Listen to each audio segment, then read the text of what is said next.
तुम्ही ज्या वेळेला सॉईल ग्रोथ आणि स्टिकर घेतलेला आहे तेव्हापासून किती फवारणी केल्या आणि काय काय केलं जरा थोडंसं सविस्तर सांगा जरा. आणि तुम्हाला काय फरक जाणवला ते बी जरा सांगा. गाव नाव तुमचं सर? माझं नाव हनुमंत गणपत तुपे, मुक्काम पुष्टकारी, तालुका जिल्हा सातारा. हा गहू पेरून नोव्हेंबरमध्ये पेरला होता, 21 तारखेला गहू. त्यानंतर गहू जसा इथंभर एक इथं वाढला त्यानंतर मग फवारणी केली.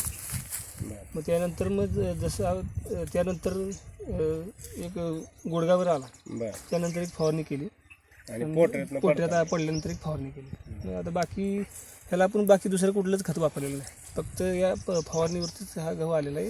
बाकी पेरताना पण आपण जे पेरतात ना बाकीचे खत, तसलं कुठलं खत वापरलेलं नाही, फक्त या फवारणीवरच हा गहू आलेला. फक्त सॉईल आणि ग्रोथ फक्त दोनच प्रोडक्ट वापरले, कुठलंही खत वापरलेलं बाकी कुठलं नाही. वापरलं.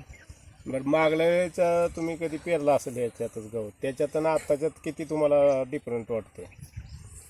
केला होता मागच्या वर्षी पण होता, पण त्यात ह्यात फरक आहे. तो कारण तो स्वतःच माझ्यावर पाणी पाजायला असतो, सकाळी पण तो होता, पण तो भरपूर फरक आहे. म्हणजे बऱ्यापैकी तुम्हाला सॉईल अँड ग्रोथचा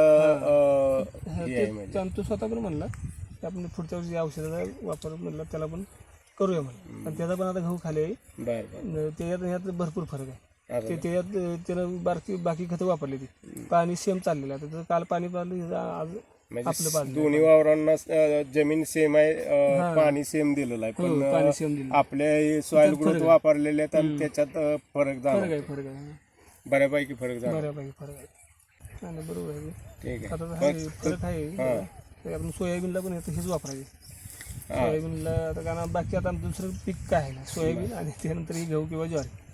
म्हणजे आता तुम्ही ह्या पिकाला फक्त आपलं सॉईल आणि ग्रोथ वापरले, बाकी कुठलंही रासायनिक खत काय वापरलं नाही, त्याच्यावरतीच आपलं हे पीक आलेलं आहे. म्हणजे ह्याला तुम्ही समाधानी आहात की बाबा ह्या प्रोडक्टला घेऊन? चांगलं आहे, रिझल्ट पण चांगला आहे औषधाचा.